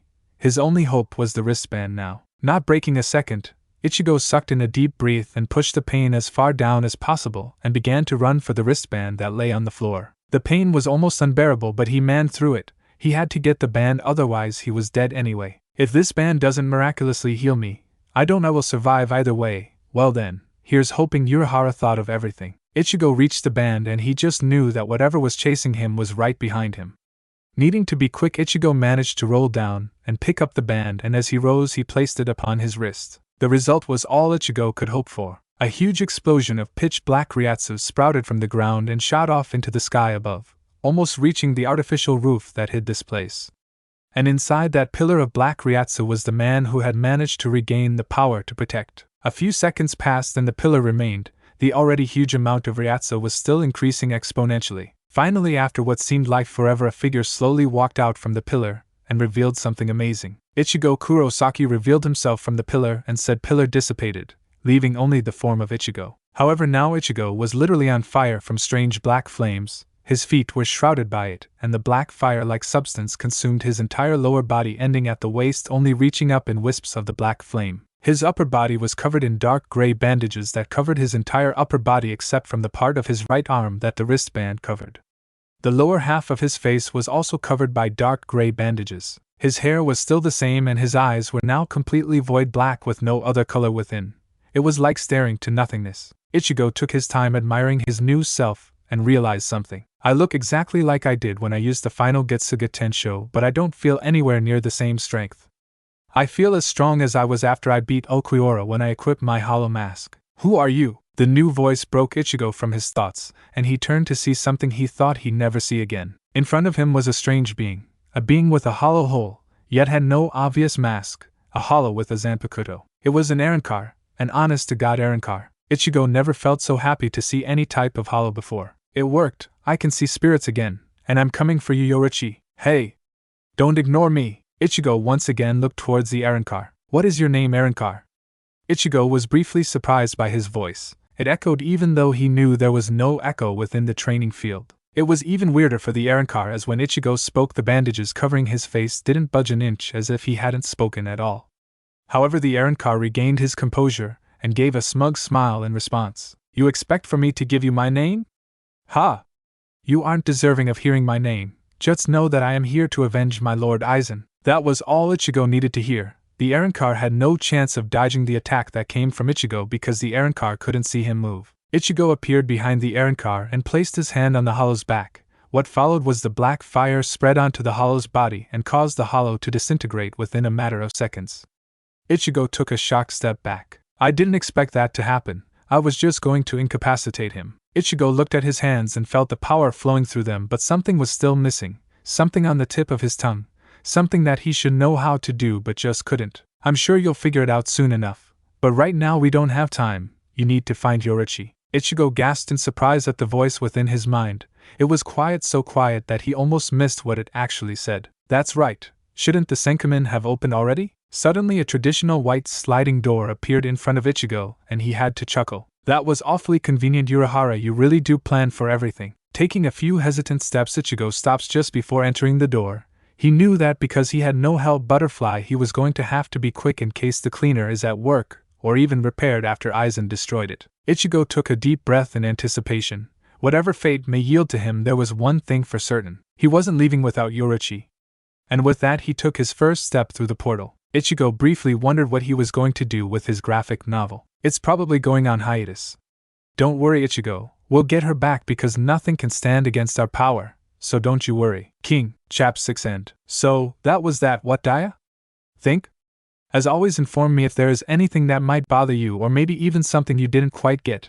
Or simply leave a compliment. I read every single review I get. As always, there's the Omake at the bottom for you to enjoy, followed by Chapter 4's alternate ending B. Please enjoy. This is Skeleturd signing off for this chapter. Ja-ne, Omake. Mugetsu introduces video games to Yoruichi. Come on, I can do this. I know I can do this, and there is no way that I will fail this time. What was that noise? Alert phase. AW crap, Mugetsu shouted as he placed his controller onto the small table to the side. He groaned as he rubbed his eyes. I've been trying to beat this for 2 hours now. This is why I never played video games in the first place. Waste of important time. So why can't I stop playing this? Snake? Snake? Snaeawayuk? What in the world is that noise? Spoke a beautiful familiar voice to Mugetsu, and he turned around to see his love standing in the doorway with a confused expression on her face. Hey Yo-chan, I was trying out this video game, trying to relax. Yoruichi adopted a cheeky smirk as she walked over to Mugetsu and sat herself onto his lap, her chest pressing into his chest. Smirking at Mugetsu's blushing face, she leans in closer to his ear, and Mugetsu puts all of his focus onto hearing what she was going to tell him. Can I have a go, eh?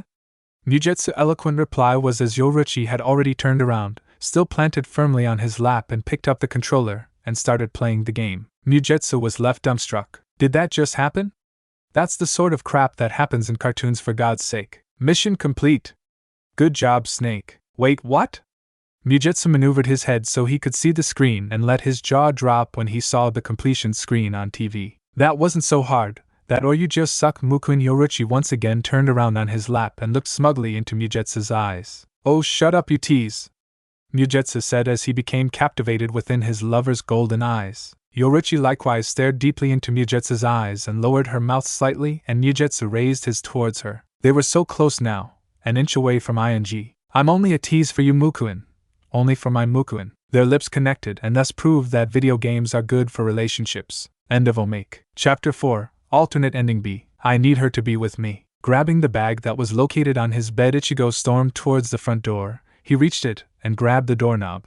Taking a second to have a deep breath, Ichigo flung the door open, not caring the slightest as his door had smacked into the wall, creating a dent in it. However, what stood on the other side shocked him to his core. Standing outside his door in the pouring rain was the woman that always occupied his thoughts. Yoruichi Shihoin stood there, soaked to the bone, her hair splayed everywhere by the rain and harsh wind.